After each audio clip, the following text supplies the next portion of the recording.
కేసులో తనను అరెస్ట్ చేసేంత ధైర్యం రేవంత్ కు లేదు అంటున్నారు కేటీఆర్. కాంగ్రెస్ ప్రభుత్వం భారీ కుంభకోణానికి తెరలేపింది అన్నారు. పరిశ్రమల భూములు కొన్న వాళ్లు భవిష్యత్తులో పరిణామాలు ఎదుర్కోక తప్పదన్నారు. అయితే కేటీఆర్ వ్యాఖ్యలకి కౌంటర్ ఇచ్చారు మంత్రి శ్రీధర్ బాబు. ఫార్ములా ఈ కేసు ఆరోపణల్ని చట్ట ప్రకారమే ఎదుర్కొంటానంటూ కమెంట్ చేశారు. అర్జెంటుగా డబ్బులు కావాలి కాబట్టి, అర్జెంటుగా లూట్ చేయాలి కాబట్టి వారం రోజుల్లో పర్మిషన్, మరొక వారం రోజుల్లో స్పెషల్ సిఎస్ ఆధ్వర్యంలో కమిటీ అప్రూవల్, మరొక వారం రోజుల్లో ఫీజు డిమాండ్ నోటీస్, 45 రోజుల్లో మొత్తం ప్రక్రియ పూర్తి. అన్నింటికి మించిన హైలైట్ ఏంటంటే 100%, 200% నిబంధన మనం పెడితే మన కేసీఆర్ గవర్నమెంట్లో 30% కడితే చాలంట. ఎంత హైలైట్ అంటే 30% చాలంటే, ఇది 30% ఎస్ఆర్ఓ విలువ. మీరు మాట్లాడే ప్రతి మాటకు సంబంధించి సత్యదూరమైన ప్రచారం చేయడంలో వీరు అతిపెద్ద, మరి ప్రపంచంలోనే వీరు వారి నాయకత్వం అంతా కూడా ముందుకుంటుంది. మేము చెప్తా ఉన్నాం, మీరు కన్వర్షన్ ఫీజును పట్టుకొని భూములు దారదత్తం చేస్తున్నారు, 1,00,000 కోట్లని మాట్లాడుతూ ఉన్నారు. ఇది 5 లక్షల కోట్ల కుంభకోణం. ఒకటి కాదు, రెండు కాదు, 5 లక్షల కోట్ల విలువ చేసే ఆస్తిని కాజేయడానికి చేస్తున్న పన్నాగం. నేను మాత్రం స్పష్టంగా చెప్తా ఉన్నా, ఈ విషయంలో మేము వదిలిపెట్టాం.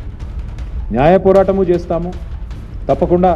భవిష్యత్తులో ఈ భూములు ఎవరైనా కొన్నవాళ్ళు కానీ ఇంకోటి కానీ పరిణామాలు ఎదుర్కొంటారు. ఈ విషయం నేను ముందే చెప్తాను.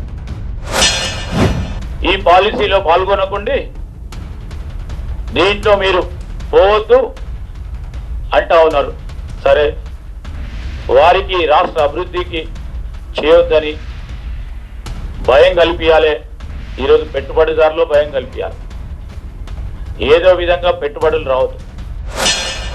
మరి 9,292 ఎకరాలు నీ అబ్బ సొత్తా, ఏ సొత్తా? ఎట్లా ఇస్తావు నువ్వు ప్రభుత్వ సొత్తును? ఇష్టం వచ్చినట్టు ఎవడికి పడితే వాడికి. ఈ విషయంలో వదిలిపెట్టం, ఊరుకోము. ఇది పెద్ద లూటు, ఇంతకు మించిన దోపిడీ బహుశా భారతదేశంలో ఎక్కడ జరగలేదు. ప్రభుత్వం డైరెక్ట్గా క్యాబినెట్లో పెట్టి ఇవాళ దోచుకునే ప్రయత్నం చేస్తూ ఉంది. కలుషితమైన నీరు, గాలి, పరిసరాల ప్రాంతంలో అంతా ఆవాసాలు ఉన్నాయి.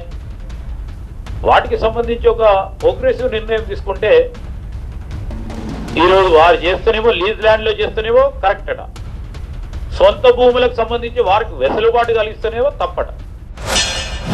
అందుకే నేనేమంటానంటే, చట్టం తన పని తాను చేసుకుపోతుంది. నేను ఇదివరకే చెప్పాను, ఏ తప్పు చేయలేదని. ఏ తప్పు చేయలేదు.